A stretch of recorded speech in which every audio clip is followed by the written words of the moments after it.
Side ఇచ్చాను వాళ్ళ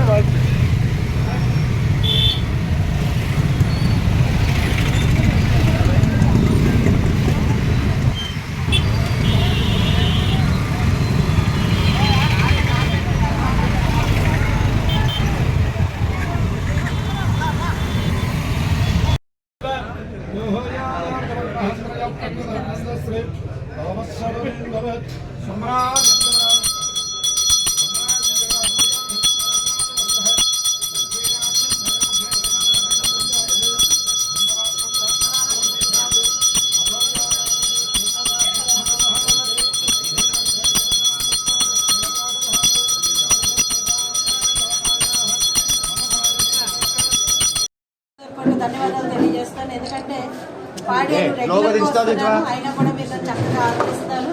ఈ రోజు యాక్చువల్లీ ప్రచారంలో భాగంగా రాలేదు, కానీ అమ్మవారి ఆశీస్సుల కోసం వచ్చాను ఈరోజు. ఎందుకంటే నాకు ప్రతిసారి కూడా అదొక సెంటిమెంట్. అమ్మవారి దగ్గర నేను పాదాల దగ్గర ఫస్ట్ నా నామినేషన్ ఫామ్ అక్కడ పెట్టి తర్వాత నామినేషన్ వేయాలన్నది నా సెంటిమెంట్.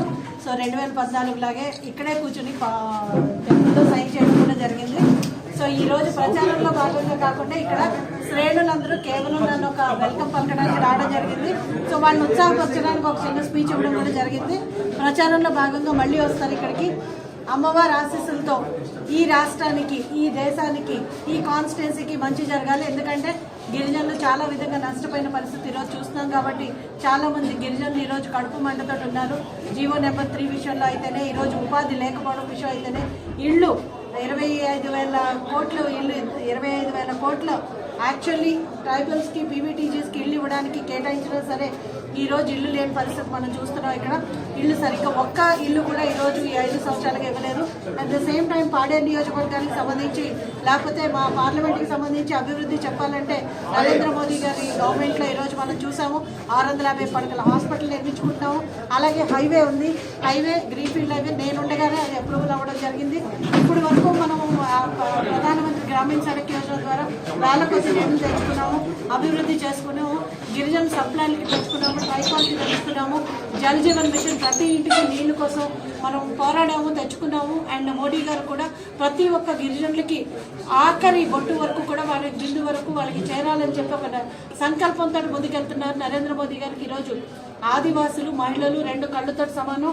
ఆయన ఎంతో కూడా ప్రామినెన్స్ ఇస్తారు. కాబట్టి ఈరోజు అరకు పార్లమెంట్ నుంచి మనం ఈ సీటు గెలిచి బీజేపీకి బహుమతిగా నరేంద్ర మోదీ గారికి బహుమతి ఇస్తే ప్రతి ఒక్కరి జీవితంలో వెలుగు నింపుతారని చెప్పి ఆశిస్తున్నాము.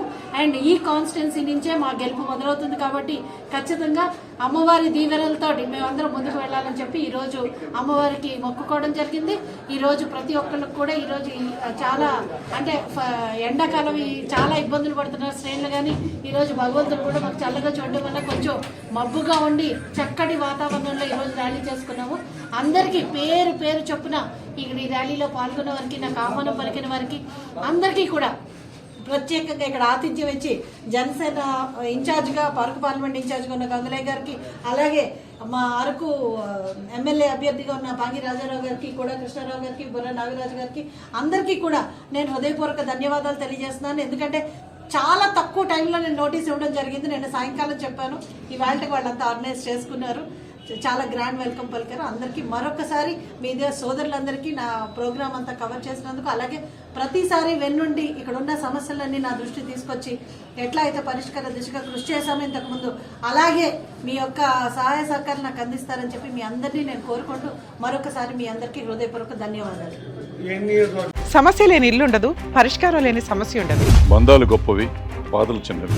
మీ సమస్యని మేము పరిష్కరిస్తాం. రండి మాట్లాడుకుందాం.